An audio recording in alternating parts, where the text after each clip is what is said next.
Buenos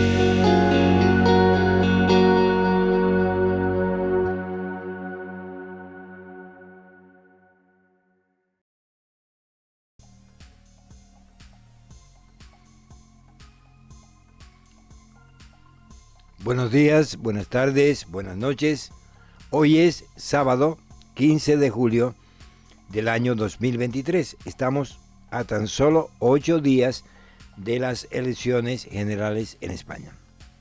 Y me gustaría comentar contigo algunos acontecimientos y alguna reflexión para que tomes una decisión correcta en cuanto a votar. El voto es libre e intransferible, cada uno vota lo que quiera. Pero es mucho mejor votar con información que votar desinformado o seguido por la propaganda de los medios o la propaganda de los propios candidatos, que muchas veces no dicen la verdad y que procuran ganarse de nuevo la confianza de los votantes para reeditar su gobierno, o algunos que quieren llegar al gobierno pues también dice sus propuestas o sus opiniones, queriendo ganar también las elecciones. Y en el medio tenemos nosotros que reflexionar para ver cuál es la mejor decisión que tomamos con respecto a las elecciones. Los acontecimientos son, primero, el 10 de julio de este año, 2023, se celebró un cara a cara entre Pedro Sánchez y Alberto Núñez Feijóo, que es el candidato y líder del Partido Popular, y Pedro Sánchez es el presidente y candidato por el Partido Socialista Obrero Español. ¿Quién organizó este encuentro cara a cara? Solamente entre ellos dos. No había otros candidatos que deberían estar en este debate, pero fueron sacados por esta cadena de televisión, que es Atresmedia, que está formada básicamente por dos grandes canales, que es La Sexta y Antena 3.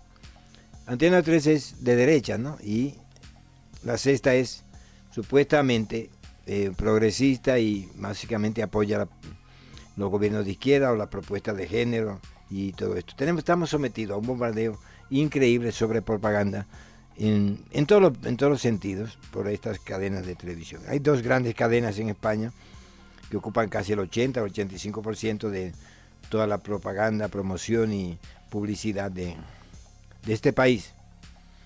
Decía que fueron 100 minutos terribles, fueron 100 minutos inocuos, vacíos. Lo único que se encargaron uno al otro fue recriminarse: tú eres peor, tu gobierno es peor, cuando yo vaya lo haré mejor. O no, mi gobierno lo ha hecho bien y tú eres peor por esto y estas razones, ¿no? ¿Qué propuesta hubo? Ninguna. Fueron 100 minutos soporíferos. Es algo que tiene que verlo casi como una especie de penitencia, así que va a haber este debate. Ambos mintieron muchísimo, tanto el candidato del PSOE, que es presidente, como también el candidato a la presidencia por el Partido Popular. Todos mintieron muchísimo. Y aquí hay algo también que destacar, es que los moderadores del debate, Vallés, que era representando Antena 3, derecha, y Ana Pastor representando La Sexta. Y quiero decir que pues tuvieron un papel casi insignificante, pero hubo algo que quisiera comentar, es que en un momento la Ana Pastor, que representa a La Sexta, pues encaró al candidato del PP por una muerte de una mujer y que iba a hacer alianza con Vox. Es curioso porque fue casi un ataque, ¿no?, de esta persona, más que de una entrevistadora, fue de una propagandista de ¿cómo llamarlo?, de la idea predominante en España. Eso fue básicamente, ¿no? Fue muy desacertado, y además no estoy defendiendo a Núñez Feijóo, digo que esto no se debe hacer, pero bueno, lo hicieron. Pues todo el mundo sabe que las cadenas están también marcadas políticamente en España. No hubo propuesta, pero hay algo curioso en este debate, es que la persona partido que más se mencionó fue el Vox. Curioso, 35 veces lo mencionó el presidente Sánchez y unas 21 veces el candidato a la presidencia del Partido Popular, Núñez Feijóo. No estaban en el debate. También lo usó esta mujer, esta presentadora, Ana Pastor, para este comentario que le hizo a Feijóo. No estaban presentes, no eran parte del debate. Si lo iban mencionar tanto, lo suyo era que estuvieran también en el debate. Aquí está usándose el miedo, ¿no? El miedo de parte del presidente Sánchez de que viene la ultraderecha y que se va a retroceder unos 20 años.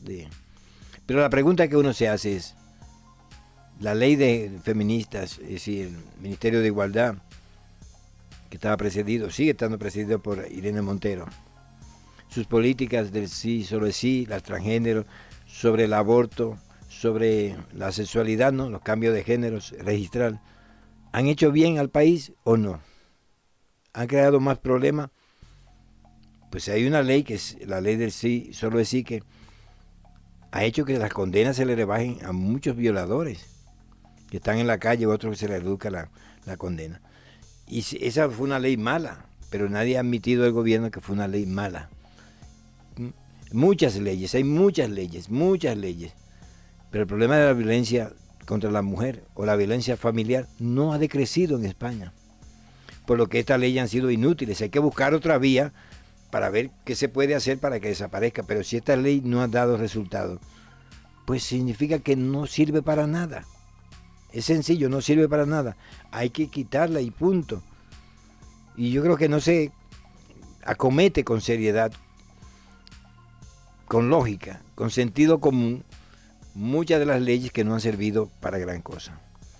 La ley transgénero, en que un pico de menor de edad puede optar por el cambio de género, no solamente registrar, sino biológico, hormonándose y con operaciones, se ha hecho sin el consentimiento de psicólogos, psiquiatras, ni los padres. Y hay muchos casos ya de muchas personas que se han arrepentido y no pueden revertir este fenómeno. Se ha hecho porque sí, bueno. Esto es parte de la agenda de la progresía mundial. Y por eso quizás da muy poca estabilidad. Una izquierda que en vez de ver las relaciones de producción, los medios de producción, cómo podemos avanzar, es que está dedicada completamente solamente a estas leyes que son parte de la Agenda 2030 y de una ley de las élites globales que quieren básicamente lo que eran los elementos, ¿no?, que componían los valores y fundamentos de un país, pues cambiarlo por otros. Y esto ha provocado una reacción contraria. Por eso Podemos ha desaparecido prácticamente y ha sido sustituido por una especie de cajón de reciclaje de esa izquierda, que es Sumar, que viene de las mismas políticas y además básicamente las mismas personas que estaban en Podemos y grupos que han huido cuando el barco se hundía y se han sumado a este proyecto que consideran que es ganador. Eso básicamente ha sido. Pero hay muchos indicativos de que seguir por este tipo de ideología, sin ver el fundamento de desarrollo del país y las leyes de inmigración de este país, pues no han servido para nada. Y parece que Sumar va a reeditar esas mismas opiniones. Y el segundo hecho es el del 13 de julio, en que se hizo lo que llama un encuentro a 7, ¿no? Es decir, un debate a 7. Estos 7 supuestamente eran los que tienen representación en el Parlamento, es decir, los voceros de los parlamentos. Y ahí estaba Sumar. Y la pregunta es, ¿pero Sumar tiene representantes en el Congreso? Si es un partido nuevo, no ha ido a elecciones. Pero ahí estaba. Y la representante de Sumar usaba lenguaje feminista. Digo que es desagradable esto porque hace años pues insistía machaconamente en que no usáramos el nosotros para incluir a las mujeres. Por lo que cambiamos y decimos nosotros y nosotras, para decir hombres y mujeres. Pero esta mujer usó siempre nosotras, aunque se refería a hombres, eran nosotras. Yo digo, vamos a volver a lo mismo, pero ahora en sentido contrario. A los hombres que le decían que no hicieran nosotros para incluir a la mujer, ahora las mujeres van a decir nosotras para incluirnos a nosotros. ¿Pero en qué vamos? ¿Qué es lo que está ocurriendo?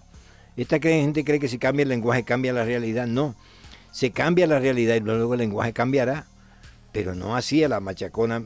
Y entonces todo está muy desacertado. Estaba mirando este encuentro a 7 que fue organizado por Radio Televisión Española, que es la radio y televisión oficial del país. Fue por lo menos más calmado, menos bronco que el encuentro entre Sánchez y Feijóo. Pero ¿qué propuesta hubo? Nada, lo mismo, ataques y ataques y ataques.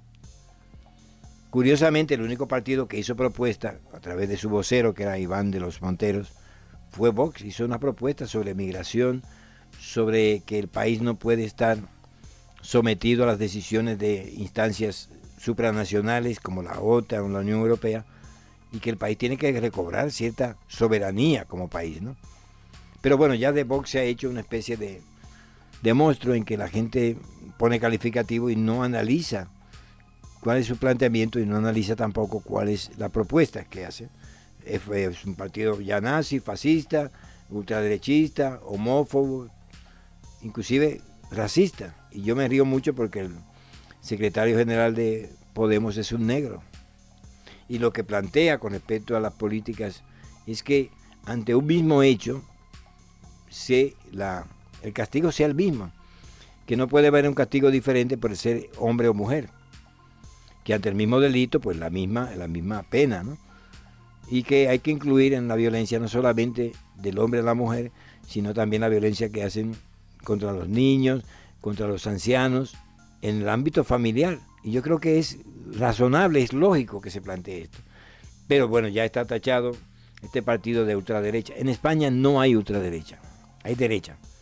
Tampoco hay izquierda, hay partidos progresistas que han perdido aquella esencia de los partidos de izquierda que buscaban por la igualdad no solamente en el ámbito de los géneros, sino también eliminar la explotación, cambiar el modelo productivo de un país. No existe la izquierda, existe un grupo de gente con banderas de muchos lobbies, básicamente muchos lobbies, y se plantean como que son la izquierda y que son el progreso. Y el progreso consiste en eliminar todas las bases, todos los fundamentos de un país. Y esto no responde realmente al deseo del país, sino de unas élites globales, ¿no? Y finalmente quiero comentarte que pues se ha celebrado también la reunión de la OTAN en Vilna, que es en Lituania, la capital de Lituania, que es Vilna. Y ahí tuve toda esta gente vestido de gala, con trajes de gala, las mujeres brindando, todos sonreídos, pidiendo apoyar más la guerra en Ucrania. Y la entrada de Ucrania en la OTAN, algo que no van a hacer, porque si Ucrania entra en la OTAN va a haber una guerra entre la OTAN y Rusia.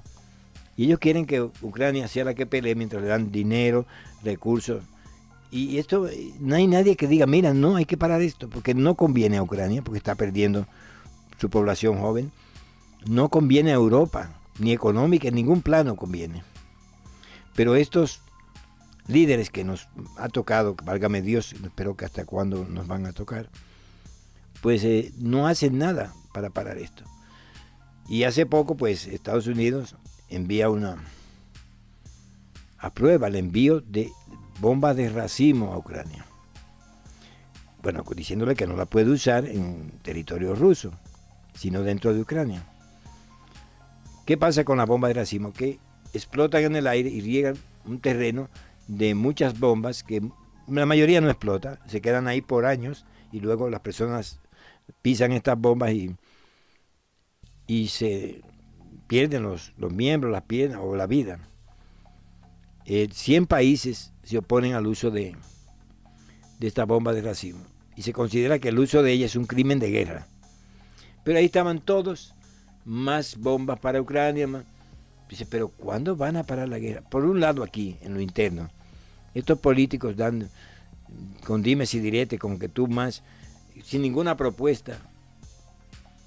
Y por otro lado, lo que estamos viviendo en la Unión Europea. Estos líderes, la pregunta es, como se dice aquí en España, ¿de qué van? ¿Qué es lo que procuran? ¿Qué es lo que quieren? ¿A qué se debe el servilismo tan lacayuno que tienen con respecto a los planes de la OTAN, a los planes de la Unión Europea, que hacen muchas veces políticas que perjudican a las naciones? Y nadie se opone, y nadie lo plantea como un problema en los debates electorales. Y yo creo que debemos pensar bien si nos merecemos estos políticos. Pensar bien a quién votar, no por sentimiento, sino con la razón, con el sentido común. Tenemos una oportunidad el 23 de julio de votar con conciencia, votar bien, para a ver si salimos de estos candidatos, de estos políticos, que de hecho han sido un lastre, han sido una gran maldición para no solamente España, sino los países de Europa. Creo que debemos votar enarbolando el sentido común. Y estos políticos que durante tantos años nos han llevado de mal en peor, hay que decirles adiós, que no los queremos ya. Y quizás buscar otras alternativas. Y no pienses tú en que te asusten con que ultraderecha. No, son todos iguales. Son todos iguales. Y aquí hay una especie de partidos progresistas que no son de izquierda, que cuando tú ves los planteamientos dices, pero ¿de qué van? ¿Qué es lo que quieren? Y da mucha pena que la izquierda, no solamente en España, sino también en América Latina y en toda Europa, sea esta especie de no sé, esta clase media, medio intelectual, que no proponen nada realmente, que yo creo que en el fondo ni aman a sus países. Y da mucha pena. Yo creo que recobremos la cordura y pues si hay que votar, pues hay que votar con conciencia. Y que ya estos políticos, yo no sé, enviarlo a una isla por ahí que pasen su jubilación y que a ver si no molestan más. Buenos días, feliz fin de semana y he estado contigo desde España, pues tu amigo y hermano Luis Tavares. Que Dios te bendiga.